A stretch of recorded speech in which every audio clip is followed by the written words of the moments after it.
Theme of the meeting itself and the first item in the agenda was Viksit Rajya for Vikasit Bharat. Viksit Bharat Hetu Viksit Rajya. We are the fourth largest economy as I speak.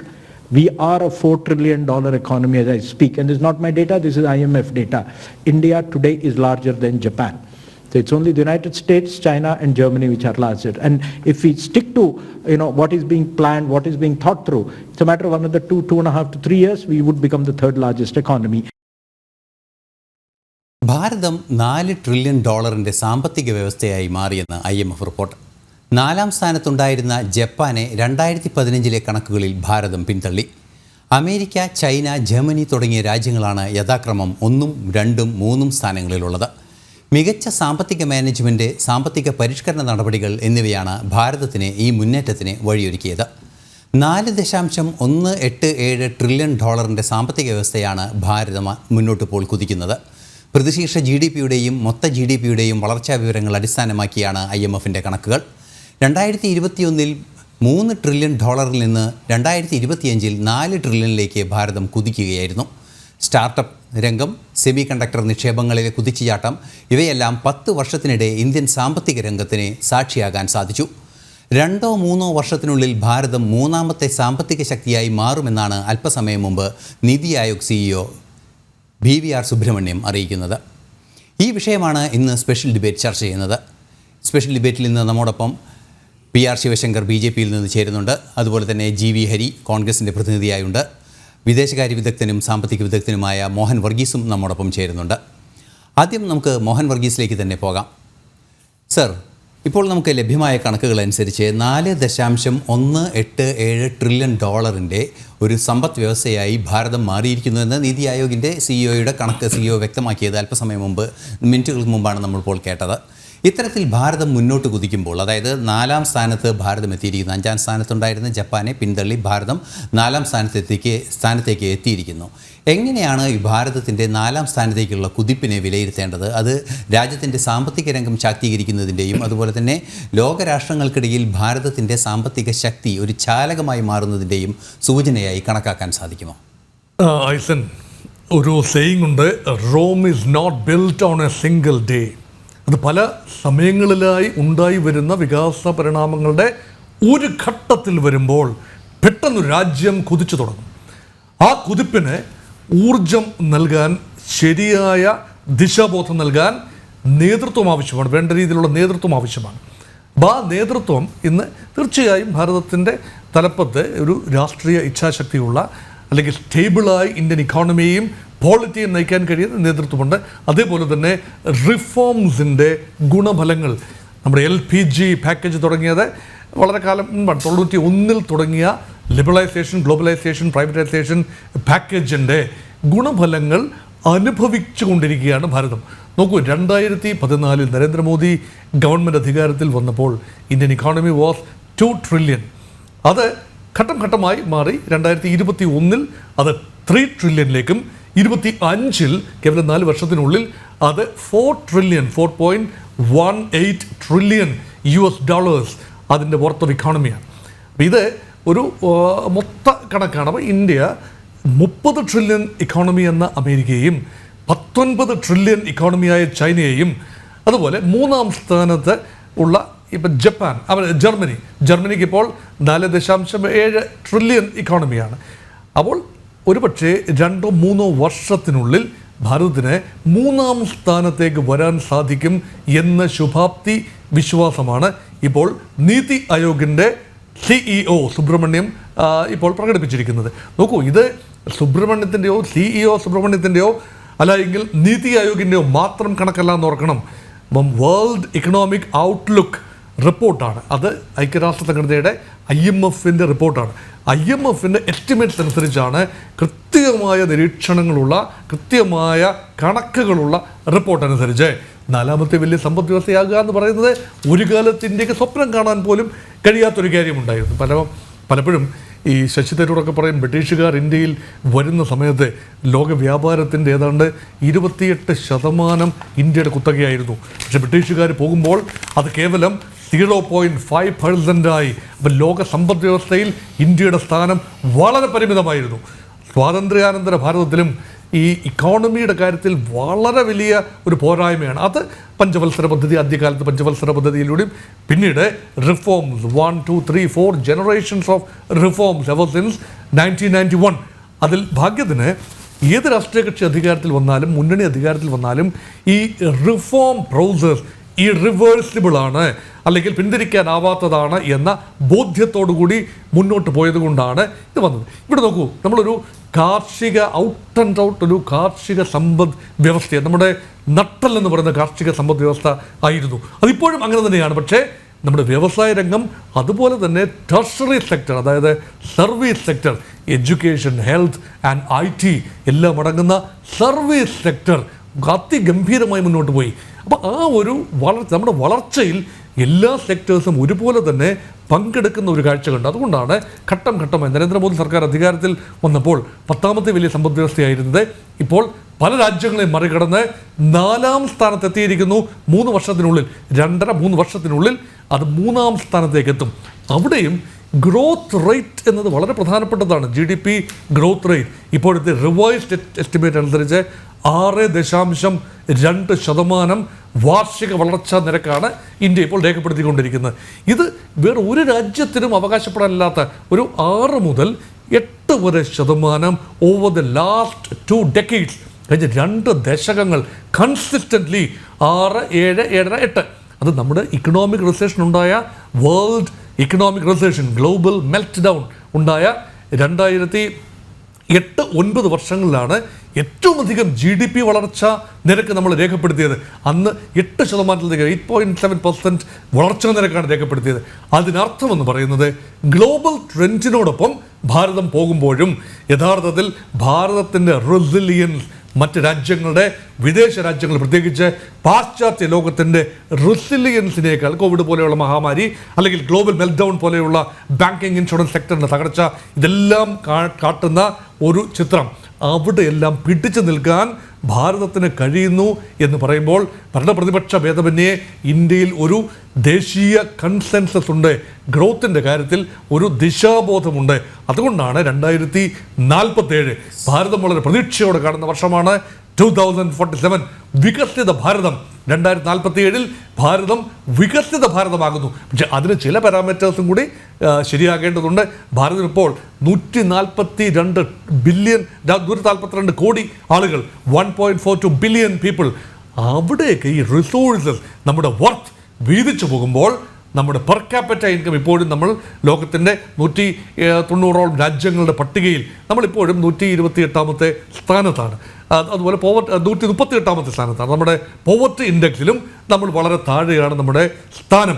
ഇതെല്ലാം തന്നെ പരിഹരിച്ചെങ്കിൽ മാത്രമേ വിതരണ പ്രക്രിയ, അത് public distribution സിസ്റ്റത്തിലൂടെയും മറ്റുമുള്ള വിതരണ പ്രക്രിയ കാര്യക്ഷമമാക്കി per capita ഇൻകത്തിൽ കൂടി വർധന വരുമ്പോഴാണ് യഥാർത്ഥത്തിൽ വികസിത ലോകത്തിൻ്റെ ഒരു ഫലം വരുന്നത്. പക്ഷേ അടിസ്ഥാന സൗകര്യങ്ങൾ, ഇൻഫ്രാസ്ട്രക്ചർ, അതുപോലെ നമ്മുടെ സൈന്യത്തിൻ്റെ നവീകരണം, അതിനുവേണ്ടിയുള്ള ചെലവുകൾ, നമ്മുടെ ഈ ബേസിക് ഇൻഫ്രാസ്ട്രക്ചർ, അതേപോലെ തന്നെ നമ്മുടെ ഇൻസ്റ്റിറ്റ്യൂഷണൽ ഫ്രെയിംവർക്ക്, ഇതെല്ലാം തന്നെ വൻ കുതിച്ചുചാട്ടമാണ് കണ്ടത്. അതുകൊണ്ട് തന്നെ ഈ ലെവലിൽ നിന്നും ഒരിക്കലും ഇന്ത്യക്ക് പുറത്തോട്ട് പോകാനാവില്ല, താഴേക്ക് പോകാനാവില്ല. ഗ്രോത്ത് കർവിൻ്റെ ഒരു പ്രത്യേക ലോഞ്ചിങ് പാഡിൽ, ഒരു പീഠത്തിൽ നിൽക്കുകയാണ്. India has arrived on the launching pad. Now it is time to launch. ഇവിടെയാണ് 2 ശക്തികളാണ് ഇപ്പോൾ വൻ വെല്ലുവിളി ഉയർത്തുന്ന ഇന്ത്യക്ക്. അത് ചൈനയും അമേരിക്കയുമാണ്. $19 ട്രില്യൺ ഇക്കോണമിയാണ് ചൈന, $30 ട്രില്യൺ ഇക്കോണമിയാണ്. പക്ഷേ അമേരിക്കയുടെ ഗ്രോത്ത് റേറ്റ് നോക്കൂ. ഇപ്പോഴത്തെ ലേറ്റസ്റ്റ് ഗ്രോത്ത് റേറ്റ് എന്ന് പറയുന്നത് റിവൈസ് ചെയ്യുന്നത് 1.8% മാത്രമാണ്. യൂറോപ്യൻ യൂണിയൻ്റേത് കേവലം 0.8% ആനുവൽ ഗ്രോത്ത് റേറ്റ് ആണ് യൂറോപ്യൻ സമൂഹത്തിൻ്റെ ഫോർകാസ്റ്റ് ചെയ്യുന്നത്. പക്ഷേ ഇന്ത്യക്ക് 6 മുതൽ 7 വരെ കൺസിസ്റ്റൻ്റായിട്ട് ഭാവിയിൽ വളരാൻ സാധിക്കുമെന്നതാണ് ലോങ് ടേം ഔട്ട്ലുക്ക്. അങ്ങനെയെങ്കിൽ അധികം വൈകാതെ ജർമ്മനിയെയും ഏതാനും പതിറ്റാണ്ടുകൾക്കുള്ളിൽ ചൈനയെയും, ഒരുപക്ഷെ അമേരിക്കയും, ചൈന ആയിരിക്കില്ല പിന്തള്ളുന്നത്, അമേരിക്കയും പിന്തള്ളാവുന്ന രീതിയിൽ ഭാവിയിലേക്കുള്ള വളർച്ചാ പൊട്ടൻഷ്യലാണ്. അതുകൊണ്ട് 21ാം നൂറ്റാണ്ട്, അത് ഇപ്പോൾ 21ാം നൂറ്റാണ്ട് 3ാം ദശകത്തിലായതേ ഉള്ളൂ. അതുകൊണ്ട് 5ാം ദശകത്തിലാകുമ്പോൾ യഥാർത്ഥത്തിൽ ചൈനയും ഇന്ത്യയും ദേശരാഷ്ട്രങ്ങൾക്ക് ഇതേ രൂപഭാവങ്ങളാണെങ്കിൽ ചൈനയും ഇന്ത്യയും തന്നെയായിരിക്കും ലോക സമ്പദ് വ്യവസ്ഥയെ നിയന്ത്രിക്കുന്ന ഘടകങ്ങൾ. അതുകൊണ്ട് പാക്സ് അമേരിക്കാനയുടെ കാലഘട്ടം അവസാനിക്കുന്നു എന്നതിൻ്റെ ഏർലി സൂചനയാണ്. നമുക്കറിയാം പാക്സ് റൊമാന, റോം അധിവസിച്ചിരുന്ന, റോം ഡോമിനേറ്റ് ചെയ്യുന്ന ഒരു കാലഘട്ടം. അത് വലിയ കാലം എല്ലാവരും വിചാരിച്ചു റോം വിൽ നെവർ എൻഡ്. പിന്നീട് വിചാരിച്ചു ബ്രിട്ടീഷ് കാലഘട്ടം വന്നപ്പോൾ വിചാരിച്ചു പാക്സ് ബ്രിട്ടാനിക്ക, ബ്രിട്ടീഷ് സൂര്യൻ അസ്തമിക്കാത്ത സാമ്രാജ്യം ഒരിക്കലും തകരില്ല എന്ന് വിചാരിച്ചു. തകർന്ന് തരിപ്പണമായില്ലേ? അമേരിക്കയുടെ തേർവാഴ്ച 1990 മുതൽ ഏകധ്രുവ സംവിധാനത്തിലേക്ക് വരികയാണ്. ശീതയുദ്ധാനന്തരം അമേരിക്ക നയിക്കുന്ന ഒരു ലോകക്രമം മാറി മറിയുകയാണ്. ഇപ്പോഴൊരു മൾട്ടിപോളാർ വേൾഡിൽ ഇന്ത്യ ഇടം കണ്ടെത്തിയിരിക്കുന്നു. G20 നിർണായക സാന്നിധ്യം, വളരെ വലിയ സൈനിക ശക്തി, വളരുന്ന ഒരു ഏഷ്യൻ ടൈഗർ എന്ന് മുൻപ് പറഞ്ഞിരുന്നത് മറ്റു ചില രാജ്യങ്ങളെയാണ്. ഇപ്പോൾ India has become an Asian tiger and A world tiger great. ആ പെഡിഗ്രിയിലാണ് ഇന്ത്യ മുന്നോട്ട് പോകുന്നത്. ശുഭോദർക്കമായ വാർത്തകളാണ് ഇപ്പോൾ വന്നുകൊണ്ടിരിക്കുന്നത്. ഐസൻ. ശരി, മോഹൻ തോമസ്, ക്ഷമിക്കണം മോഹൻ സർ. ഇനി മറ്റൊരു പ്രധാനപ്പെട്ട വിഷയം, ഇപ്പോൾ ഈ വിഷയത്തിൽ താങ്കൾ സംസാരിച്ചപ്പോൾ ഉന്നയിക്കാൻ ഞാൻ ഉദ്ദേശിച്ച് വെച്ചിരുന്നൊരു കാര്യം തന്നെയായിരുന്നു. അതായത് 2050 $30 ട്രില്യൺ ഒരു സമ്പദ് വ്യവസ്ഥയായി ഭാരതം മാറുമെന്ന ഒരു സൂചന, അല്ലെങ്കിൽ അത്തരത്തിലുള്ള ചില പ്രൊജക്ഷൻസ് എല്ലാം തന്നെ ഭാരതം നടത്തിയിരുന്നു. ഈ ഒരു പ്രൊജക്ഷനിലേക്ക് ഭാരതം പോകുന്നതിനെ വികസന രംഗത്തുള്ള പല കാഴ്ചപ്പാടുകളും പല സമഗ്രമായ മാറ്റങ്ങളും കാരണമാകുന്നുണ്ട് എന്നാണ് മനസ്സിലാക്കാൻ സാധിക്കുന്നത്. അത്തരത്തിൽ സമഗ്രമായ മാറ്റങ്ങൾ ഏതൊക്കെയാണ് പ്രത്യേകിച്ചും ഈ കഴിഞ്ഞ 10 വർഷം ഉണ്ടായത് എന്ന് കുറെ കൂടി വിശദമായി പറയാൻ BJP പ്രതിനിധിക്ക് സാധിക്കുമെന്ന് കരുതുന്നു. PR ശിവശങ്കരൻ ഇപ്പോൾ നമ്മോടൊപ്പം ഉണ്ട്. സർ, ഇപ്പോൾ ഏറ്റവും സുപ്രധാനമായ വാർത്ത എന്ന് നമ്മുടെ ചർച്ചയിലേക്ക് നയിച്ച വാർത്ത തന്നെ $4.187 ട്രില്യൺ സാമ്പത്തിക ശക്തിയായി ഭാരതം വളർന്നിരിക്കുന്നു, വൻതോതിൽ കുതിച്ചിരിക്കുന്നു, 4ാമത്തെ സ്ഥാനത്ത് എത്തിയിരിക്കുന്നു എന്നാണ് IMFൻ്റെ റിപ്പോർട്ട് വന്നിരിക്കുന്നത്. നീതി ആയോഗ് തന്നെ അത് വിശദീകരിക്കുകയും ചെയ്യുന്നുണ്ട്. എങ്ങനെയാണ് താങ്കൾ ഈ നേട്ടത്തെയും വരാനിരിക്കുന്ന ലക്ഷ്യങ്ങളെയും കണക്കാക്കുന്നത്?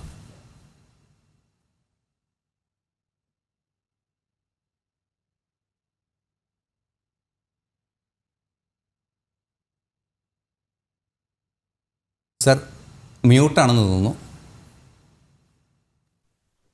കേൾക്കാമോ? യെസ്.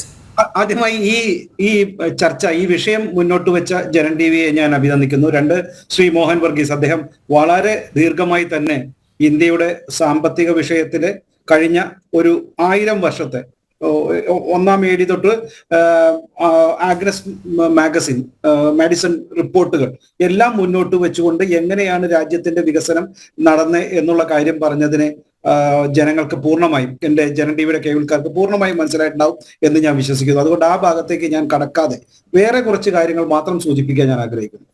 നമ്മൾ മനസ്സിലാക്കേണ്ടത്, ഇന്ന് ഈ ഇന്ത്യയുടെ വളർച്ച ഈ 4ാം സാമ്പത്തിക ശക്തിയായിട്ട് വളർന്നപ്പോൾ ഏറ്റവും പ്രധാനപ്പെട്ടത് നമ്മൾ മനസ്സിലാക്കേണ്ടത്, മറ്റ് രാജ്യങ്ങളെ ആക്രമിക്കാതെ, മറ്റ് രാജ്യങ്ങളിൽ ക്ഷാമം ഉണ്ടാക്കാതെ, മറ്റു രാജ്യങ്ങളുടെ നിയന്ത്രിച്ചുകൊണ്ട് അവിടുത്തെ ജനങ്ങൾക്ക് ബുദ്ധിമുട്ട് ഉണ്ടാക്കാതെയാണ് കഴിഞ്ഞ 1000 അല്ലെങ്കിൽ 2000 വർഷങ്ങളായി, അല്ലെങ്കിൽ ചരിത്രത്തിൽ ഒരിക്കൽ പോലും മറ്റു വിദേശ രാജ്യങ്ങളുടെ സമ്പദ് വ്യവസ്ഥയെ കൊള്ളയടിക്കാതെയാണ് ഇന്ത്യ തങ്ങളുടെ ചരിത്രം അല്ലെങ്കിൽ സാമ്പത്തിക ചരിത്രം മുന്നോട്ട് കൊണ്ടുപോയി എന്നുള്ളതാണ്. അതിനെ എതിർക്കുവാൻ എനിക്കൊന്നും ഒരു ഇന്ത്യക്കാരനും തയ്യാറാവില്ല, ഏത് രാഷ്ട്രീയ പാർട്ടിയിൽപ്പെട്ടാലും. അപ്പൊ ഇതൊരു പ്രധാനപ്പെട്ട കാര്യമാണ്. അത് അദ്ദേഹം സൂചിപ്പിച്ചതുപോലെ പണ്ട് ഇവിടെ കൊള്ളയടിച്ച്, ഇവിടെ വേൾഡ് വാർ 2 1996 അല്ലെങ്കിൽ 93 1943 ഇന്ത്യയിൽ ക്ഷാമമുണ്ടാക്കി ബ്രിട്ടീഷുകാരൻ ചതിച്ച ചതികളും അതിൽ നിന്നെല്ലാം നമ്മൾ ബംഗാൾ ക്ഷാമവും മറ്റുള്ള ക്ഷാമവും ഒക്കെ നമുക്കറിയാം. ജപ്പാൻ എല്ലാം സിംഗപ്പൂരിലൊക്കെ വന്ന് ആക്രമിച്ച് കീഴടക്കിയപ്പോൾ സിംഗപ്പൂരും മലേഷ്യയും എല്ലാം കീഴടക്കി എന്നുള്ള കാലഘട്ടം വന്നപ്പോൾ ഇന്ത്യയിൽ എങ്ങനെയാണ് ക്ഷാമം ഉണ്ടാക്കിയത്? കോഹിന്നൂർ മുതൽ അരി വരെ ഇവിടെ നിന്ന് കടത്തിക്കൊണ്ടുപോയിട്ടും അദ്ദേഹം സൂചിപ്പിച്ചു, അവർക്ക് ലോക ചരിത്രത്തിൽ ഏതാണ്ട് ഒരു 9%, 10% കൂടുതൽ ഒരിക്കലും GDP ഉൽപ്പാദിപ്പിക്കാൻ സാധിച്ചിട്ടില്ല. പക്ഷെ നമ്മൾ ഏതാണ്ട് 1000 വർഷങ്ങൾക്ക് മുമ്പ് തന്നെ 30-33% GDP ഉണ്ടാക്കിയിരുന്ന വലിയ രാജ്യമായിരുന്നു അദ്ദേഹം സൂചിപ്പിച്ചത്. ഇന്ന് ഈ കാലഘട്ടത്തിൽ നമ്മൾ മനസ്സിലാക്കേണ്ടത്, ഇന്ന് രാജ്യം ഈ 4ാം സ്ഥാനത്തിലെത്തുമ്പോൾ ഈ രാജ്യത്തെ സാധാരണ ജനങ്ങൾക്കുള്ള ബേസിക് സർവീസ് എത്തിച്ചുകൊണ്ട് കൂടിയാണ് ഇന്ത്യയുടെ വളർച്ച എന്നുള്ളതാണ് ഏറ്റവും പ്രധാനം. സാധാരണ ജനങ്ങൾക്ക്, 80 കോടി ജനങ്ങൾക്ക് അരി എത്തിക്കാൻ കഴിയുന്ന, പാവപ്പെട്ടവന് കൃത്യമായി ഭക്ഷണ സാധനങ്ങൾ എത്തിക്കാൻ കഴിയുന്ന വികസനത്തിന്റെ, ദാരിദ്ര്യ നിർമ്മാർജ്ജന മേഖലയിലുള്ള വികസനത്തിന്റെ കൂടി നേട്ടമാണ് ഈ ചരിത്ര നേട്ടമാണ് ഇന്ന് നമ്മൾ എത്തിയിരിക്കുന്ന ഈ 4ാം സ്ഥാനം. അല്ലാതെ വെറും പുത്തൻ പണക്കാരെ സൃഷ്ടിച്ചുകൊണ്ടുള്ളതല്ല. അതിന്റെ ഏറ്റവും പ്രധാനപ്പെട്ട ഉദാഹരണമാണ് ഇന്ന് നീതി ആയോഗിന്റെ ചെയർമാൻ പറഞ്ഞത്, the 5% of the extreme poverty അത് മാത്രമേ ഉള്ളൂ. എത്രത്തോളം എക്സ്ട്രീം പോവർട്ടി ഉണ്ടായിരുന്നു? കേരളത്തിൽ തന്നെ അതിന്റെ 1% എക്സ്ട്രീം പോവർട്ടി ഉണ്ട്, അല്ലെങ്കിൽ 60,000 പേരുണ്ട് എന്ന് സംസ്ഥാന സർക്കാർ സമ്മതിച്ചിരിക്കുന്നു. അപ്പൊ കേരളം പോലുള്ള സ്ഥലത്ത് പോലും ഇത്രയും എക്സ്ട്രീം പോവർട്ടി ഉള്ളപ്പോൾ മറ്റ് സംസ്ഥാനങ്ങളിലുള്ള ഇത്തരത്തിലുള്ള പോവർട്ടി അല്ലെങ്കിൽ ദാരിദ്ര്യം, ഏറ്റവും ഭീകരമായ ദാരിദ്ര്യം നിർമ്മാർജ്ജനം ചെയ്യുവാനായിട്ട് നരേന്ദ്രമോദി സർക്കാരിന് കഴിഞ്ഞു എന്നുള്ളത് ഏറ്റവും വലിയ കാര്യമാണ്. നമുക്കറിയാം, നമ്മളുടെ ഈ കാലഘട്ടത്തിൽ നിരന്തരമായി ഈ ഗവൺമെന്റിനെ, നരേന്ദ്രമോദി സർക്കാർ മുന്നോട്ട് വച്ചിരിക്കുന്ന എക്കണോമിക്കൽ ഡെവലപ്മെന്റ് പ്രോഗ്രാമിനെ അല്ലെങ്കിൽ അതിന്റെ രീതിയെ നിരന്തരം വിമർശിച്ചിരിക്കുന്ന ഒരുപാട് രാഷ്ട്രീയക്കാർക്ക് പിന്നെ വിമർശിക്കാം, രാഷ്ട്രീയ നേതാക്കൾക്ക് വിമർശിക്കണം. പക്ഷെ അത്തരത്തിലുള്ള വിമർശനത്തെ സാധൂകരിക്കും വിധം നിരന്തരമായി ചില സാമ്പത്തിക വിദഗ്ധർ മുന്നോട്ട് വെച്ച ആശയങ്ങളുണ്ടായിരുന്നു. അതിൽ ഏറ്റവും പ്രധാനപ്പെട്ടത് ഇന്ത്യൻ സമ്പദ് വ്യവസ്ഥയുടെ വളർച്ചയെ ദ ഹിന്ദു എക്കണോമിക് റേറ്റ് എന്ന് പറഞ്ഞ് കളിയാക്കിയ ഒരു കാലഘട്ടം ഉണ്ടായിരുന്നു. നെഹ്റുവിയൻ കാലഘട്ടം തൊട്ട് അവസാനം 1978 വരെ 3 to 4% growth has been called as a Hindu economic growth. Rajkrishnan എന്നുള്ള സാമ്പത്തിക വിദഗ്ധനാണ് അത് പറഞ്ഞിരുന്നത്. ആ കാലഘട്ടത്തിൽ ഒരുപക്ഷെ അതിന് മറ്റു ചില സാധൂകരണം ഉണ്ടാവാം, സ്വാതന്ത്ര്യം കിട്ടിയതിന് ശേഷം അത്തരത്തിലേ പറ്റുകയുള്ളൂ എന്നുള്ള കോൺഗ്രസ് നേതാക്കളുടെ ഒരു തീരുമാനത്തെ അല്ലെങ്കിൽ അവരുടെ ആർഗ്യുമെന്റിനെ ഞാൻ അംഗീകരിക്കുന്നു, ഒരു പരിധി വരെ അംഗീകരിക്കുന്നു. പക്ഷേ അതിനുശേഷവും നരേന്ദ്രമോദി സർക്കാർ അധികാരത്തിൽ വരുന്നതിന് മുൻപ് എങ്ങനെയാണ് India became the fragile four state ആയത്? ഈ ലോകത്തിന്റെ തന്നെ ഏറ്റവും 5 ദരിദ്ര രാജ്യങ്ങളുടെ അല്ലെങ്കിൽ തകർന്നു പോകുന്ന നേഷൻസിന്റെ കൂടെ ആയിപ്പോയിട്ട് എങ്ങനെയാണ് നമ്മളുടെ നാട്ടിൽ നിന്ന് സ്വർണം വരെ പണയം വെക്കുവാൻ കൊണ്ടുപോയത് എന്നുകൂടി ആലോചിക്കണം. അപ്പോ ഇന്ത്യ ബിക്കേം ദ ഫ്രജൈൽ 5 സ്റ്റേറ്റുകളായിരുന്നു ആ കാലഘട്ടത്തിൽ. അതിനുശേഷം മുന്നോട്ട് വന്നപ്പോഴാണ് വീണ്ടും ഈ കൊറോണ കാലഘട്ടത്തിലും അവസാന കാലഘട്ടത്തിലും ഫ്രണ്ട് ലോഡ് എക്കണോമി ആണ് വേണ്ടത്, നിരന്തരം ജനങ്ങൾക്ക് പണം നൽകണം, അല്ലാതെ എക്കണോമിക്കൽ ഗ്രോത്തിന് വേണ്ടിയിട്ട്, ഇൻഡസ്ട്രിയൽ ഗ്രോത്തിന് വേണ്ടിയിട്ട് ഒരു മൾട്ടി പർപ്പസിലുള്ള ഇൻഫ്രാസ്ട്രക്ചറൽ ഗ്രോത്ത് അല്ല നമ്മൾ വേണ്ടത് എന്ന് പറഞ്ഞുകൊണ്ട് നിരന്തരം നരേന്ദ്രമോദി സർക്കാരിനെ ആക്രമിച്ച സാമ്പത്തിക വിദഗ്ധരും ഇത്തരം രാഷ്ട്രീയം അറിയാത്ത രാഷ്ട്രീയ നേതാക്കളും ഉണ്ടായിരുന്നു. അവർ കോവിഡ് കാലഘട്ടത്തിൽ ഇന്ത്യയെ ആക്രമിച്ചിരുന്നു, നരേന്ദ്രമോദി സർക്കാരിനോട് എതിര് പറഞ്ഞിരുന്നു. രണ്ടാമത് നമ്മൾ ആറ്റം ബോംബ് ഉണ്ടാക്കിയപ്പോൾ ദ ബുദ്ധ ലോഫ് എന്ന് പറഞ്ഞ് നരേന്ദ്രമോദി അല്ല, അതിനു മുമ്പ് ശ്രീ അടൽ ബിഹാരി വാജ്പേയി ഉണ്ടാക്കിയപ്പോൾ ലോക രാജ്യങ്ങൾ നമ്മളെ എതിർക്കുമെന്ന് പറഞ്ഞ് അത്ര എതിർത്തിരുന്നു. ഇന്ന് നമ്മൾ ലോകത്തിലെ സാമ്പത്തിക ശക്തി മാത്രമല്ല മഹത്തായ സൈനിക ശക്തിയായിരിക്കുന്നു, അത് ജനങ്ങൾ അംഗീകരിച്ചു. ഞാനിത് പറഞ്ഞു വരുന്നത് അത് കേവലം സാമ്പത്തിക ശക്തിയുടെ കാര്യം മാത്രമല്ല, ഇത് സാധാരണക്കാരന്, പാവപ്പെട്ടവർക്ക് അവന് വികസനം എത്തുന്നു, അവന് ഭക്ഷണം എത്തുന്നു, അവന് വേണ്ടുന്ന ബേസിക് സർവീസ് അവന്റെ മുന്നിലെത്തുന്നു, അവന് വേണ്ട ഇപ്പൊ ഡിജിറ്റൽ മണി അല്ലെങ്കിൽ ഡിജിറ്റൽ ട്രാൻസാക്ഷൻ നമുക്കറിയാം. അത് വന്നപ്പോൾ GST വന്നപ്പോൾ എങ്ങനെയാണ് ഇവിടുത്തെ സാമ്പത്തിക വിദഗ്ധരായ ധനകാര്യ മേലധ്യക്ഷന്മാർ മുന്നോട്ട് വെച്ച് പറഞ്ഞത്? അവർ പറഞ്ഞത് ഇവിടെ എങ്ങനെയാണ് ഗ്രാമങ്ങളിൽ ഈ ധനത്തിന്റെ ഡിജിറ്റൽ മാർക്കറ്റിംഗ് നടക്കുന്നത്, ഡിജിറ്റൽ ട്രാൻസാക്ഷൻ നടക്കുന്നത് എന്ന് പറഞ്ഞ് നരേന്ദ്രമോദിയെ കളിയാക്കിയിരുന്നു. ഇന്ന് അതെല്ലാം മാറിയിരിക്കുന്നു. Digital transaction became the world famous. മറ്റ് രാജ്യങ്ങൾ അത് പഠിക്കാൻ ഇങ്ങോട്ട് വരുന്നു. ഞാൻ സൂചിപ്പിച്ചു വരുന്നത് ഇന്ത്യക്ക് പ്രത്യേകമായ ഒരു സാമ്പത്തിക രീതിയുണ്ട്, ആ ശാസ്ത്രമുണ്ട്, അതിന് പതിറ്റാണ്ടുകളുടെ പാരമ്പര്യമുണ്ട്. അത് മറ്റുള്ളവരെ ആക്രമിക്കാതെ, മറ്റുള്ളവരുടെ നയങ്ങൾ സ്വീകരിക്കാതെ സ്വന്തമായ ഒരു രീതിയിൽ അത് മുന്നോട്ട് പോകുന്നു. ആ രാഷ്ട്രീയമാണ് ഇവിടെ കഴിഞ്ഞ 10 വർഷമായി ശ്രീ മോഹൻ വർഗീസ് പറഞ്ഞതുപോലെ ഒരു 10ാം രാജ്യത്തിൽ നിന്ന് ഇത്ര കുതിച്ചുയർന്നുകൊണ്ട് ഇപ്പോൾ 4ാമത്തെ രാജ്യമായി വളർന്നിരിക്കുന്നത്, സാമ്പത്തിക ശക്തിയായി വളർന്നിരിക്കുന്നത്. അത് തീർച്ചയായും ഇന്ത്യയുടെ സാമ്പത്തിക ഭദ്രത, ഇന്ത്യയുടെ ബേസിക് കാര്യങ്ങളെ, ഇന്ത്യയുടെ തനിമയെ അത് മുൻനിർത്തിക്കൊണ്ട് അതിനെ തകർക്കാതെ അതിലൂന്നിക്കൊണ്ടുള്ള പ്രവർത്തനം തന്നെയായിരുന്നു എന്നുള്ള കാര്യത്തിൽ യാതൊരു സംശയവുമില്ല. അതുകൊണ്ട് ഈ രാജ്യത്തിന്റെ വളർച്ച ഇനി അടുത്ത വർഷങ്ങളിൽ എങ്ങനെയാകും എന്നുള്ളത് ഞാൻ വീണ്ടും ശ്രീ മോഹൻ വർഗീസിനെ ആശ്രയിക്കുന്നു. അത്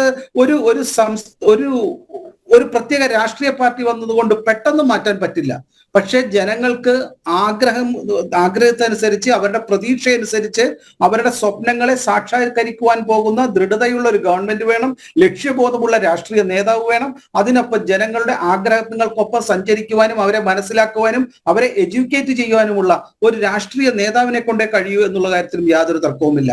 അങ്ങനെ വരുമ്പോഴാണ് ഈ ഭാരതത്തിന്റെ അടുത്ത വളർച്ച, അല്ലെങ്കിൽ ഇപ്പോൾ ജർമ്മനിയിലേക്ക് അത് ഏതാണ്ട് 1-2 വർഷമോ 3 വർഷമോ ഉള്ളിൽ നമ്മളൊരു 5.5 ട്രില്യൺ എക്കണോമി ആയി കഴിഞ്ഞാൽ വി ക്യാൻ ഓവർടേക്ക് ദ ജർമ്മനിയും ഓവർടേക്ക് ചെയ്യാം. അപ്പോഴത്തേക്കും നേരത്തെ സൂചിപ്പിച്ചതുപോലെ ഒരുപക്ഷെ ചൈനയായിരിക്കാം 1ാം സ്ഥാനത്ത്, ചൈനയോ അമേരിക്കയോ ഓവർടേക്ക് ചെയ്യേണ്ട സ്ഥിതി വരും. ഇതെല്ലാം ഭാവിയിൽ ഓരോരോ യുദ്ധങ്ങളും എങ്ങനെയാണ് തകർക്കുന്നത്, എങ്ങനെയാണ് ഓരോ രാജ്യങ്ങളെ ഉയർത്തെഴുന്നേൽപ്പിക്കുന്നതെന്നും ചരിത്രത്തിൽ നമ്മൾ മനസ്സിലാക്കിയിട്ടുണ്ട്. അത് കാരണം അടുത്ത ഓരോ പടിയും വലിയ രാജ്യങ്ങളോടുള്ള ഒരു മുന്നേറ്റമാണ്. അതുകൊണ്ട് തന്നെ നമ്മൾക്കെതിരെയുള്ള ആക്രമണങ്ങൾ, അല്ലെങ്കിൽ രാഷ്ട്രീയ ആക്രമണങ്ങൾ മാത്രമല്ല, സൈനിക ആക്രമണങ്ങൾ മാത്രമല്ല, മറ്റുള്ള എല്ലാ രീതിയിലും ഈ പറയുന്ന നികുതി ഭീകരതയും എല്ലാം വരുമ്പോൾ അവയെ നേരിടുവാൻ ശക്തമായ രാഷ്ട്രീയ നേതൃത്വവും ഐക്യവും വേണം. വിദേശ രാജ്യങ്ങളോടുള്ള ഡീലിംഗിൽ നമ്മൾ സാധാരണക്കാർ ആഗ്രഹിക്കുന്ന രീതിയിലുള്ള ഉത്തരങ്ങളോ അല്ലെങ്കിൽ തീരുമാനങ്ങളോ പ്രതീക്ഷിക്കരുത്. ഇറ്റ്സ് എ ലോങ് ടൈം ജേണിയാണ് എന്നുള്ള കാര്യം കൂടി ഞാൻ പറയാൻ ആഗ്രഹിക്കുന്നു. അവസാനമായി താങ്കൾ പറഞ്ഞ ചോദ്യം, ഇന്ത്യയുടെ അടുത്ത ഒരു കാലഘട്ടം അല്ലെങ്കിൽ വളർച്ച 2050 വരെ അല്ലെങ്കിൽ 2047 വരെ വികസിത ഭാരതം എന്നുള്ള സങ്കല്പം മുന്നോട്ട് വെച്ചാൽ എനിക്ക് തോന്നുന്നത് ഇന്ത്യൻ ശാസ്ത്ര സാങ്കേതിക രംഗത്ത് നമ്മൾ മുന്നോട്ട് വെക്കുന്നത് ഒരു ഇന്ത്യനൈസേഷൻ വേണ്ടിവരും. മറ്റു രാജ്യങ്ങളുടെ നിർമ്മാണ പ്രക്രിയകളും അവിടുത്തെ ശാസ്ത്ര സാങ്കേതിക വിദ്യകളും മാത്രം കണക്കിലെടുത്തുകൊണ്ട് അവയെ പറ്റിക്കൊണ്ട് നമുക്ക് ഇനി വികസനം ഒരുപക്ഷെ സാധ്യമല്ല.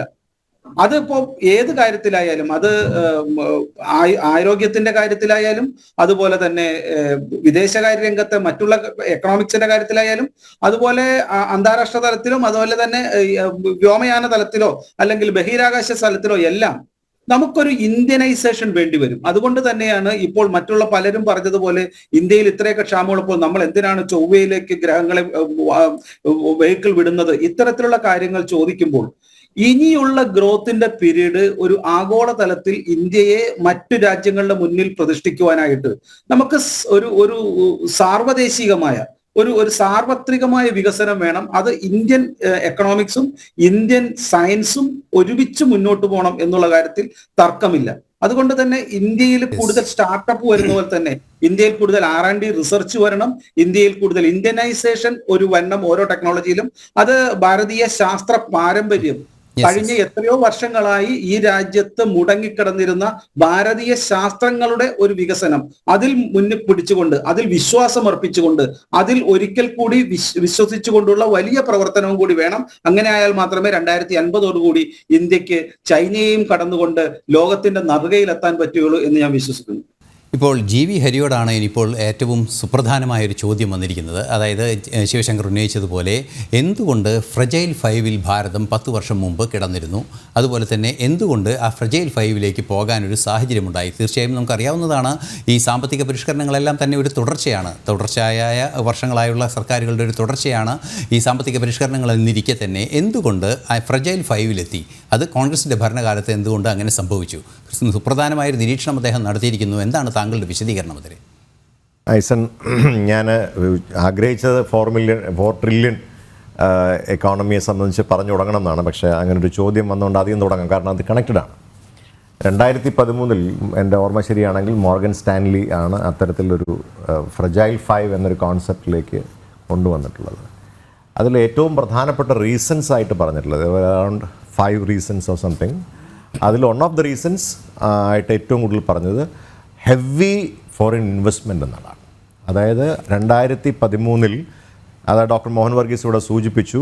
അതിൻ്റെ കാലഘട്ടം നമുക്ക് എല്ലാവർക്കും അറിയാവുന്ന പോലെ ലോകത്ത് തന്നെ ഒരു വലിയ മാന്ദ്യം ഉണ്ടായ സമയത്ത് ആ മാന്ദ്യത്തെ നമുക്ക് ഇന്ത്യയിൽ വലിയ പ്രശ്നം ഉണ്ടായിരുന്നില്ല. ഇന്ത്യയിൽ അതൊരു ഒട്ടും തന്നെ അത് വന്നിട്ടില്ല. അതിൻ്റെ പ്രധാനപ്പെട്ട കാരണങ്ങളിലൊന്നും നമ്മുടെ ഒരു നയം തന്നെയായിരുന്നു, അല്ലേ? നമ്മൾ ഗ്ലോബലൈസേഷൻ, അതോടൊപ്പം തന്നെ പ്രൈവറ്റൈസേഷൻ, അതോടൊപ്പം തന്നെ നമുക്കറിയാവുന്ന പോലെ ആഗോളവൽക്കരണം, LPG എന്ന് പറയുന്ന ലിബറലൈസേഷൻ, പ്രൈവറ്റൈസേഷൻ ആൻഡ് ഗ്ലോബലൈസേഷൻ, അങ്ങനെ ഒരു ആസ്പെക്റ്റ് നമ്മൾ സ്വീകരിച്ചിരുന്നു. ഡോക്ടർ മൻമോഹൻ സിംഗ് ലോകത്തെ തന്നെ ഏറ്റവും മികച്ച ഹാർവാർഡ് സർവകലാശാല നമുക്കറിയാവുന്ന പോലെ അദ്ദേഹത്തിൻ്റെ പേരിൽ ഒരു സ്കോളർഷിപ്പ് തന്നെ കൊടുക്കുന്നുണ്ട്. അത്രയും മികച്ച ഒരാൾ ആയിരുന്നു രാജ്യത്തിൻ്റെ പ്രധാനമന്ത്രി. അപ്പോൾ അദ്ദേഹം അങ്ങനെ ഇന്ത്യ ഒരു ഫ്രജൈൽ 5 തീരാനുള്ളൊരു പ്രധാനപ്പെട്ട കാരണം ഈ ശിവശങ്കർ പറഞ്ഞതുപോലെ ഇവിടുത്തെ പൈസ അവിടെ കൊണ്ടുപോയി ഒരുപാട് പണയം വെച്ചു എന്നുള്ളതല്ല. അവിടെ ഒരു ഫോറിൻ ഇൻവെസ്റ്റ്മെൻ്റ് ആണ് നമ്മൾ നടത്തിയിട്ടുള്ളത്. സ്വാഭാവികമാണ്. അപ്പോൾ അതിൻ്റെ റിട്ടേൺസ് ഉണ്ടാവുമല്ലോ. When we invest in somewhere, normally automatically നമുക്ക് അതിൽ നിന്നുള്ളൊരു ബേസിക് എക്കണോമിക്സ് ആണിത്. ഇൻവെസ്റ്റ് ചെയ്യുമ്പോൾ സ്വാഭാവികമായി investment will lead to profits, അതിന് സംശയമില്ല. ആൻഡ് റിട്ടേൺസ് അത് എല്ലായിടത്തും ഉണ്ട്. അപ്പം ഇനി നമുക്ക് അതിലേക്ക് വരാം. അതുകൊണ്ട് എനിക്ക് ഈ ഫ്രജൈൽ 5 എന്ന് കേട്ടപ്പോൾ പേടിയും തോന്നിയിട്ടുള്ള ഒരു കാര്യമില്ല. അതുകൊണ്ട് നമുക്ക് ഗുണമേ ഉണ്ടായിട്ടുള്ളൂ. അതുകൊണ്ടാണ് ഡോക്ടർ മോഹൻ വർഗീസ് പറഞ്ഞത് ഇതൊരു സർക്കാരിൻ്റെ മാത്രം ഒരു വിജയമല്ല, ഇറ്റ്സ് എ കണ്ടിന്യൂസ് പ്രോസസ്സിലൂടെ കടന്നു വരുന്നത്. എക്കണോമിക് ഡെവലപ്മെൻറ്റ് അങ്ങനെയാണ്. പക്ഷേ എന്നെ ആശങ്കപ്പെടുന്ന ചില കാര്യങ്ങളുണ്ട്. ഈ 4 ട്രില്യൺ എന്നൊക്കെ നമ്മളിങ്ങനെ ഈ പേരൊക്കെ നാട്ടുകാർ ജനങ്ങളെ പറ്റിക്കാൻ എളുപ്പമാണ്, അല്ലെങ്കിലും ഇങ്ങനെയുള്ള ഈ നമ്പറുകളിലാണല്ലോ കൂടുതലായിട്ട് നിങ്ങൾ വിശ്വസിക്കുന്നത്. അതുകൊണ്ട് എനിക്ക് അതിനകത്തൊരു അതിശയമൊന്നുമില്ല. ബേസിക്കായിട്ട് ഞാൻ 1-2 കണക്കുകൾ പറയാം. നമുക്ക് മുമ്പിലുള്ള രാജ്യങ്ങളെ നമുക്കൊന്ന് പരിശോധിക്കാം. നമ്മുടെ രാജ്യത്തെ ഏറ്റവും 1-ാം സ്ഥാനത്തായിട്ട് നിൽക്കുന്നത് അമേരിക്കയാണ്.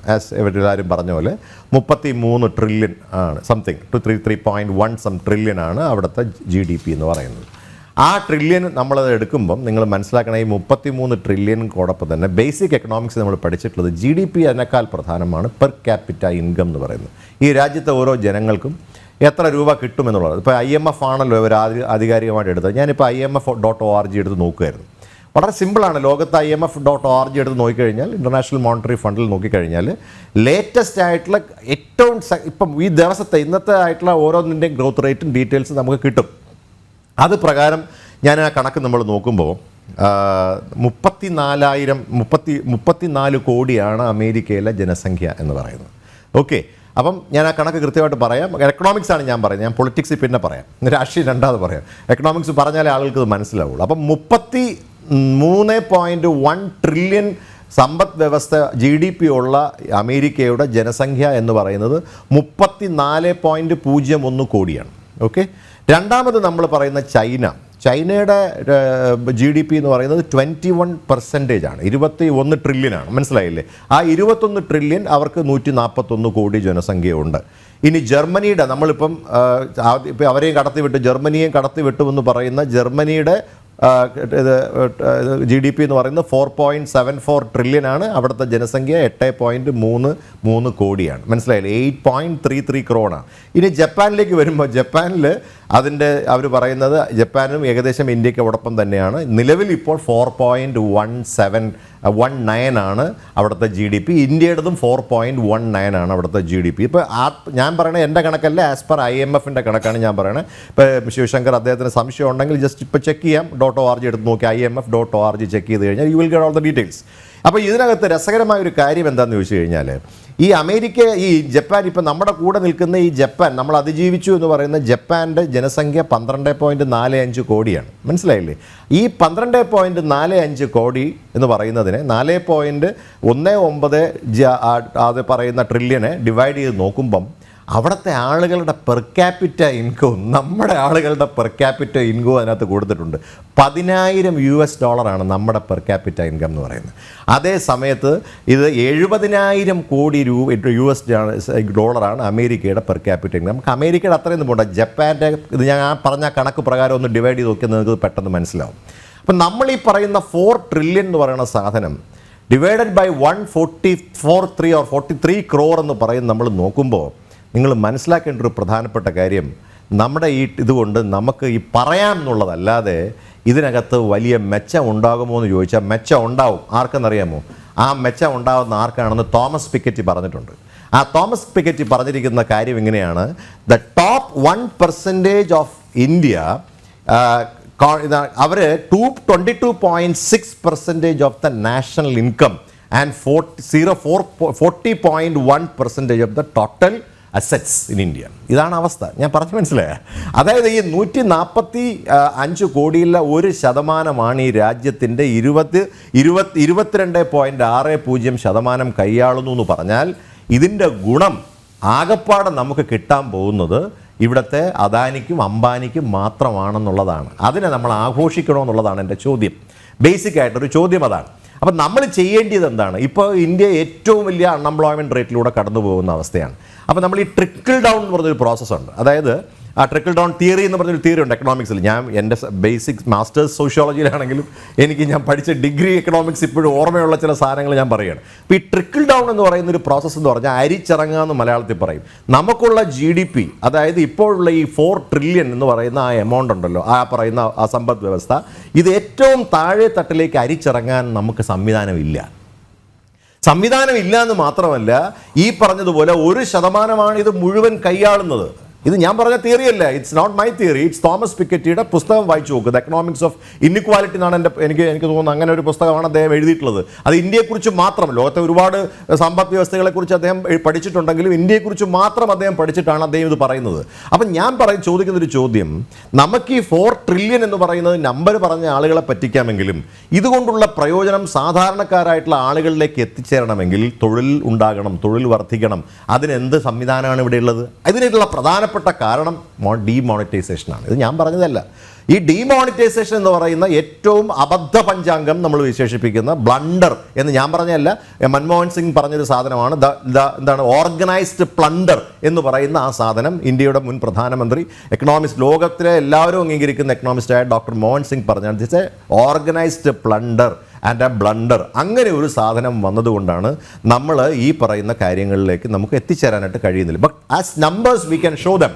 അതേസമയം ജപ്പാൻ ഈ പറയുന്നത് പോലെ, നിങ്ങൾ പറയുന്ന പോലെ അവരെ നമ്മൾ ഓവർടേക്ക് എന്ന് പറയുമ്പോൾ വെറും 12.5 കോടി ജനസംഖ്യയുള്ള ആളുകളുടെ പെർ ക്യാപിറ്റ ഇൻകം നിങ്ങളൊന്ന് ആലോചിച്ച് നോക്കൂ. $10,000 ഒരു വർഷമുള്ള ഒരു ഇന്ത്യക്കാരനും $70,000 ഒരു വർഷം കിട്ടുന്ന ജപ്പാൻകാരനെയും തമ്മിൽ ആ ജപ്പാനെ നമ്മൾ തോൽപ്പിക്കൂ എന്ന് പറയുമ്പോൾ നമുക്ക് ഈ ഇക്കണോമിക്സ് പഠിച്ചിട്ടുള്ള ആളുകൾ പൊട്ടിച്ചിരിക്കും. മനസ്സിലായില്ലേ? പാവപ്പെട്ട ആളുകളെ നിങ്ങൾക്ക് പറ്റിക്കാം, കാരണം ഇങ്ങനെയുള്ള പല നമ്പറുകളും കാണിച്ചിട്ടാണല്ലോ പിടിച്ചിരിക്കുന്നത്. യഥാർത്ഥത്തിലുള്ള സാധനത്തിലേക്ക് വരുമ്പോൾ ഇതൊന്നുമില്ലല്ലോ, വെറും ഈ ഉള്ളി തൊലിച്ച പോലെയാണ്. മനസ്സിലായില്ലേ? ഒന്നും ഉണ്ടാവില്ല അകത്ത്. അതുകൊണ്ട് ഐസൻ, എനിക്ക് പറയാനുള്ളൊരു കാര്യം ഇതാണ്. നോക്കൂ, നിങ്ങൾ ഇങ്ങനെയുള്ള ഈ നമ്പറുകളിൽ പിടിക്കാതെ അടിസ്ഥാനപരമായിട്ടുള്ള ജനങ്ങളുടെ പ്രശ്നം എന്താണെന്ന് നമ്മൾ പരിശോധിക്കുക എന്നുള്ളതാണ്. അതിൽ ഏറ്റവും പ്രധാനം രാജ്യത്തെ സ്മോൾ സ്കെയിലുണ്ട്. ഈ മോണിറ്റൈസേഷൻ വന്നപ്പോൾ ഇപ്പോൾ നിലവിലുള്ള എൻ്റെ കഴിഞ്ഞ തവണത്തെ ഇക്കണോമിക് റിവ്യൂ അല്ലെങ്കിൽ അതിൻ്റെ സർവേ റിപ്പോർട്ട് ഞാൻ നോക്കിയപ്പോൾ ആ സർവേ റിപ്പോർട്ടിൽ പറഞ്ഞിരിക്കുന്ന 63 ലക്ഷം സ്മോൾ സംവിധാനങ്ങൾ പൊട്ടിപ്പോയെന്നാണ്. 63 ലക്ഷം സംതിങ്. എനിക്ക് തോന്നുന്നു മോഹൻ വർഗീസ് സാറിന് അത് കുറച്ചുകൂടി വ്യക്തമായിട്ട് പറയാൻ പറ്റുമായിരിക്കും. 63 ലക്ഷം ആസ് പെർ ദി സർവേ റിപ്പോർട്ടാണ്. എൻ്റെ കണക്ക് പ്രകാരം ഒരു കുറഞ്ഞത് ഒരു 6 കോടിയെങ്കിലും പൂട്ടിപ്പോയിട്ടുണ്ടാവും. ഈ 6 കോടി ഈ ചെറുകിട സംരംഭങ്ങൾ രാജ്യത്ത് ഡീമോണിറ്റൈസേഷൻ കൊണ്ട് പൂട്ടിപ്പോയപ്പോൾ ഉണ്ടാകുന്ന പ്രശ്നം എന്താണെന്ന് വെച്ച് കഴിഞ്ഞാൽ രാജ്യത്തെ സാധാരണക്കാരായിട്ടുള്ള ആളുകളിൽ പണമില്ലാത്തൊരു സാഹചര്യം നിലവിലുണ്ട്. അപ്പോൾ അതുകൊണ്ട് തന്നെ ഞാൻ പറയുന്നു, ഈ 4 ട്രില്യൺ എന്ന് പറയുന്നത് രാജ്യത്തെ ജനങ്ങളെ രക്ഷപ്പെടുത്താനുള്ള ഒരു ലെവലിലേക്കാണ് നമ്മൾ ആഗ്രഹിക്കുന്നതെങ്കിൽ, BJP സർക്കാർ ആഗ്രഹിക്കുന്നെങ്കിൽ ആദ്യം നിങ്ങൾ ചെയ്യേണ്ടത് ഈ ട്രിക്കിൾ ഡൗൺ പ്രോസസ്സിനെ എത്രത്തോളം നിങ്ങൾക്ക് ട്രാൻസ്പെറൻ്റ് ആയിട്ട് ചെയ്യാൻ പറ്റുമോ, ഈസി അല്ലെങ്കിൽ വേഗത്തിൽ ചെയ്യാൻ പറ്റുമോ ചെയ്യൂ.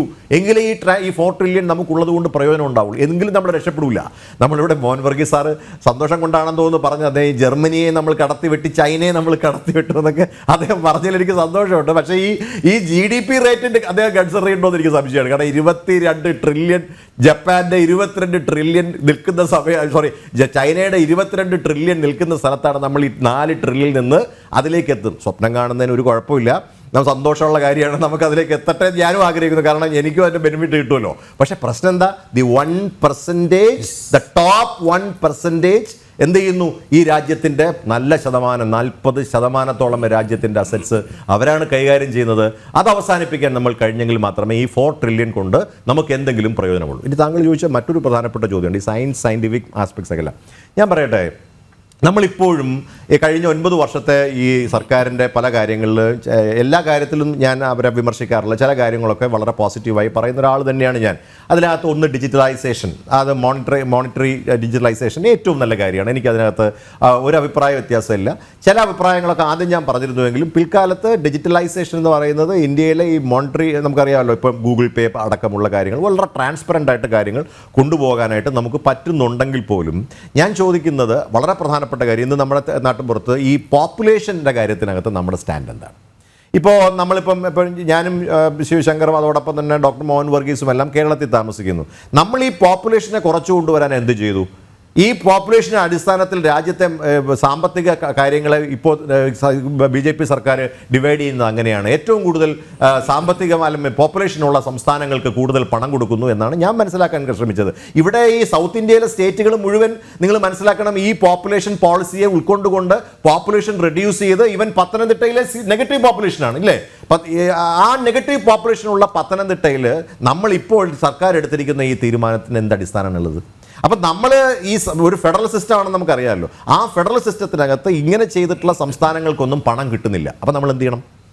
അപ്പം നമുക്ക് ഇങ്ങനെയുള്ള കാര്യങ്ങളിൽ എന്താണ് നമ്മുടെ നിലപാട്? ഇനി സയൻറ്റിഫിക് ആയിട്ടുള്ള ഡെവലപ്മെൻറ്റിന് കൂടുതൽ പണം ചെലവഴിക്കണം, മിലിറ്ററിക്ക് കൂടുതൽ പണം ചെലവഴിക്കണം, ഞങ്ങൾ പറഞ്ഞ കാര്യമാണ്. പക്ഷേ ഇപ്പോൾ സംഭവിച്ചെന്താണ്? മിലിറ്ററിക്ക് പണം ചെലവഴിക്കുന്നില്ല. മിലിറ്ററിക്ക് ഇപ്പം ഈ സംഭവത്തിന് ശേഷം, നമ്മുടെ ഈ പഹൽഗാം സംഭവത്തിന് ശേഷം മിലിറ്ററിക്ക് കൂടുതലായിട്ട് പണം അനുവദിച്ചു. ഇതൊക്കെ ഞങ്ങൾ പറഞ്ഞുകൊണ്ടേയിരിക്കുന്ന കാര്യങ്ങളാണ്.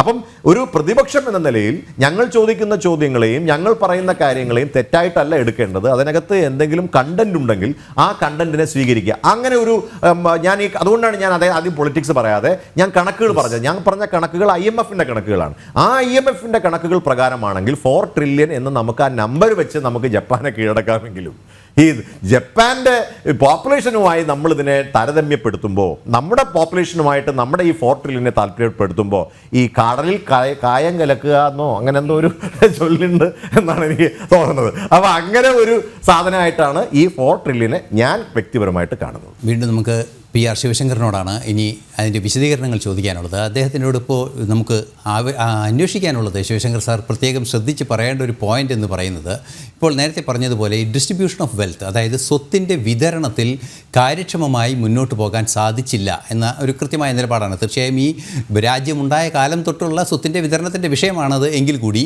അത് ഈ അവസാന കാലഘട്ടത്തിലും, അല്ലെങ്കിൽ ഈ നാലാം സ്ഥാനത്തേക്ക് ഭാരതം എത്തിയ ഒരു സാഹചര്യത്തിൽ പോലും അക്കാര്യത്തിൽ ഒരു വീഴ്ച ഉണ്ടാകുന്നു എന്നാണ് ആരോപണമായി വരുന്നത്. അത് ഏത് രീതിയിലാണ് പരിഹരിക്കപ്പെടുന്നത്? ഏതെങ്കിലും പ്രത്യേക മിഷൻ അതിനെ തയ്യാറായിട്ടുണ്ടോ? ആ മിഷൻ്റെ ബെനിഫിറ്റാണോ? എന്താണിത്? ഞാൻ ആ ചോദ്യത്തിലേക്ക് കടക്കുമ്പോൾ ഒരു ട്രിക്കി ക്വസ്റ്റ്യൻ, നേരത്തെ പറഞ്ഞ പോലെ ട്രിക്കി സയൻസ് എന്ന് പറഞ്ഞതുപോലെ, ഈ സ്വത്തിന്റെ വിതരണത്തിലുള്ള സ്വത്തിന്റെ വിതരണം കൃത്യമായി നടക്കണം എന്ന് പറയുമ്പോൾ അത് നടക്കുന്നുണ്ട്. പക്ഷേ ചില രാഷ്ട്രീയ നേതാക്കൾക്കെതിരെയുള്ള അത്തരം വിതരണം അല്ലെങ്കിൽ വിഭജനമെല്ലാം കോടതി ഇടപെടുന്നതുകൊണ്ടാണ് നീണ്ടുപോകുന്നത്. അവരൊക്കെ ജാമ്യത്തിലാണ്. അതുകൊണ്ട് പല സ്വത്തും വിതരണം ചെയ്യാൻ പറ്റുന്നില്ല. ജനങ്ങളുടെ സ്വത്ത് കൈയേറി വെച്ചിട്ടുള്ള ചില പത്രങ്ങളുടെയും എല്ലാം സ്വത്ത് കൈയേറി വെച്ചിട്ടുള്ള പല നേതാക്കളുടെയും സ്വത്ത് കൃത്യമായി വിതരണം ചെയ്യാൻ പറ്റുന്നില്ല എന്നുള്ള ഒരു വിഷമമുണ്ട്. ഞാൻ ആ വിഷയത്തെ കടക്കാം. എനിക്ക് അടുത്ത ചാനൽ പോകുന്നുണ്ട്. അതുകൊണ്ടാണ് മോഹൻ വർഗീസ് ഞാൻ ആദ്യം എന്റെ ഊഴത്തിന് മുൻപ് കയറി ചോദിച്ചിറങ്ങുന്നത്. ശ്രീ ഹരിയുടെ ചിരി കുറച്ച് നാൾ കഴിഞ്ഞിട്ടാണ് എത്ര സത്യസന്ധമായിട്ടുള്ള ഒരു ചിരി കോൺഗ്രസ്സുകാരൻ ചിരിക്കുന്നത്. അത് ഹരിയുടെ വ്യക്തിപരമായ ചിരിയല്ല, അത് കോൺഗ്രസിന്റെ DNA-യിലുള്ള ചിരിയാണെന്ന് എനിക്കറിയാം. കാരണം ഉള്ളി പൊളിച്ചതുപോലെ എന്ന് പറഞ്ഞ് എക്കണോമിക്സും അല്ലെങ്കിൽ ഇന്ത്യയുടെ തകർച്ച പറയുമ്പോൾ ഒരു ഉള്ളിൽ നിന്നുള്ള ഒരു സന്തോഷം ഉണ്ടല്ലോ, അത് ഇന്ത്യയുടെ തകർച്ച പറയുമ്പോൾ പല കോൺഗ്രസ് നേതാക്കളും ചിരിക്കുന്നതാണ്. ഹരിയുടെ ഞാൻ പ്രതീക്ഷിച്ചില്ല, അത്രയേ ഉള്ളൂ. പക്ഷെ എനിക്ക് കാര്യങ്ങൾ മനസ്സിലാവുന്നുണ്ട്. അദ്ദേഹം പറഞ്ഞ ഒന്നിടപെട്ട് കാര്യങ്ങൾ നോക്കൂ. ഒന്ന്, ഇന്ത്യയിലെ എക്കണോമി അല്ലെങ്കിൽ ആളോഹരി വരുമാനം എങ്ങനെയാണ് കുറയുന്നത് എന്ന് അദ്ദേഹം സമർപ്പിച്ചു. അത് അദ്ദേഹം പറയുന്നത് പോലെ വിദേശ എക്സ്പെർട്ടുകളുടെയും കണക്കുകളുടെയും അടിസ്ഥാനത്തിൽ ശരിയായിരിക്കാം. പക്ഷെ അതിനുള്ള തെറ്റ് നോക്കൂ. ഇപ്പോ അമേരിക്കൻ പോപ്പുലേഷനും അമേരിക്കൻ എക്കണോമിയും പറഞ്ഞിട്ട് അദ്ദേഹം പറഞ്ഞു the population divided by the total economy. ഇതാണല്ലോ അതിന്റെ ഇത് വരുന്നത്, ആളോഹരി വരുമാനം. ഞാൻ ദീർഘമായി പറയുന്നില്ല, നിങ്ങൾക്ക് എല്ലാവർക്കും അറിയുന്നതാണ്. അപ്പോ ഒരു കുടുംബത്തിൽ 100 രൂപ വരുമാനമുണ്ടെങ്കിൽ അവിടെ 50 പേരുണ്ടെങ്കിൽ അവരുടെ GDP എത്രയായിരിക്കും? അല്ലെങ്കിൽ അവിടെ 5 പേരുണ്ടെങ്കിൽ അവരുടെ GDP എത്രയായിരിക്കും? അതുകൊണ്ട് എങ്ങനെ കുറയുന്നു എന്നുള്ളത് നമുക്ക് മനസ്സിലാക്കാം. എന്തുകൊണ്ടാണ് ഇന്ത്യയിൽ നിന്നുള്ള, ഇപ്പോ കേരളത്തിൽ നിന്ന് പല ആളുകളടക്കം പണക്കാര് വിദേശത്ത് പോയി താമസിച്ചാൽ അവിടെ GDP കൂടും. അതുകൊണ്ട് അത്തരത്തിലുള്ള GDP-യുടെ കണക്ക് കൂട്ടരുത്. 2, ഭാവിയിൽ പോപ്പുലേഷന്റെ കാര്യത്തിൽ ഇന്ത്യക്ക് അത് ഗുണകരമാവും എന്നുള്ള ശാസ്ത്രവും, എല്ലാം വിദേശ ശാസ്ത്രജ്ഞന്മാരെയും ശാസ്ത്രം അല്ലെങ്കിൽ സാമ്പത്തിക ശാസ്ത്രം മൻമോഹൻ സിംഗിലോ ചിദംബരത്തിലോ അവസാനിക്കുന്നു എന്നുള്ള വിശ്വാസവും ശ്രീ ഹരിക്ക് ഉണ്ടാവില്ല എന്ന് ഞാൻ വിശ്വസിക്കുന്നു. അത്തരത്തിലുള്ള ഒരു കണക്കുകൾ കൂടി അദ്ദേഹം പഠിക്കാൻ തയ്യാറാവണം. 2, അദ്ദേഹം പറഞ്ഞത് ദ ഡിവിഷൻ ഓഫ് ലേബർ, ഈ വരുമാനം താഴേക്ക് വരുന്നില്ല, it's only going to the 1 million people എന്ന് അദ്ദേഹം ഏതോ ഒരു ശാസ്ത്രജ്ഞനെ കുറിച്ച് പഠിച്ചു എന്ന് പറഞ്ഞു. നമുക്കറിയാം കാറൽ മാർക്സിനെ തൊട്ട് ഞാനൊന്ന് പറഞ്ഞു തീർത്തോളൂ സാർ. കാറൽ മാർക്സ് തൊട്ട് ഇങ്ങോട്ട് ഇന്ത്യയെ കുറിച്ച് പഠിച്ചപ്പോഴുടെ തെറ്റുകൾ നമുക്കറിയാം. നോക്കൂ, ഞാൻ താങ്കളോട് സാധാരണ ജനങ്ങൾക്ക്, ഇത്രയും എക്കണോമിക്സ് ഒന്നും അറിയാത്ത ആളുകളോട് സൂചിപ്പിക്കാൻ ആഗ്രഹിക്കുന്നു. ഇന്ത്യയിൽ ഈ ഗ്രോത്ത് നടക്കുമ്പോൾ എങ്ങനെയാണ് 2 വീലർ സെയിൽസ് കൂടുന്നത്? എങ്ങനെയാണ് ട്രാക്ടർ സെയിൽസ് കൂടുന്നത്? എങ്ങനെയാണ് കാർഷിക വിള വർധനവ് നടക്കുന്നത്? അവിടെ MSPയുടെ വില വർധന എങ്ങനെയാണ് ഈ സർക്കാർ വന്നപ്പോൾ ഇരട്ടിയാക്കി മാറ്റിയത്?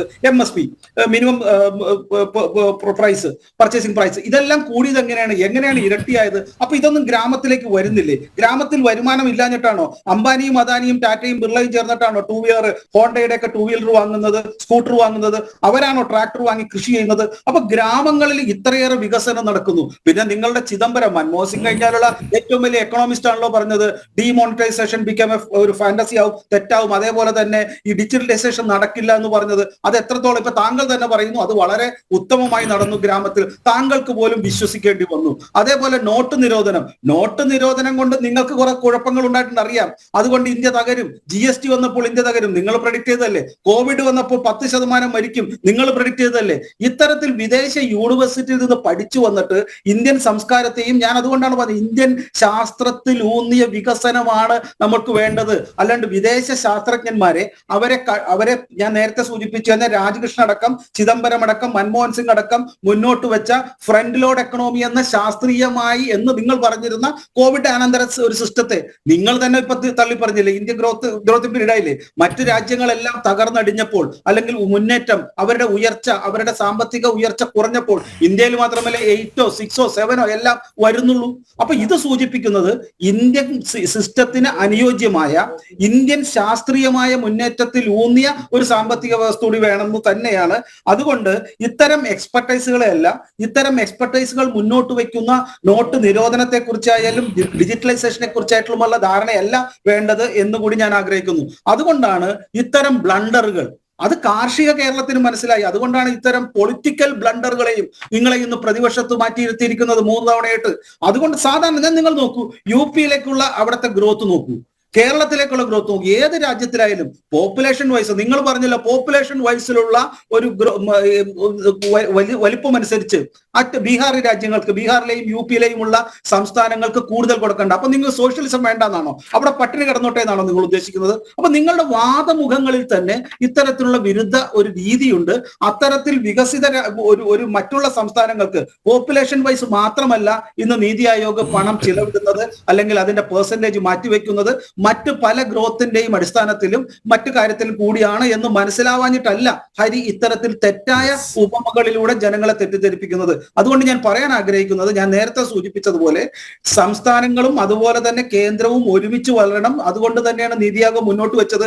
ഇത് സംസ്ഥാനം കൂടി വിഷൻ ടാർഗറ്റ് വെക്കണം, വിഷൻ ഒരു ഡോക്യുമെന്റ് വെക്കണമെന്ന് നീതി ആയോഗ് പറയുന്നത്.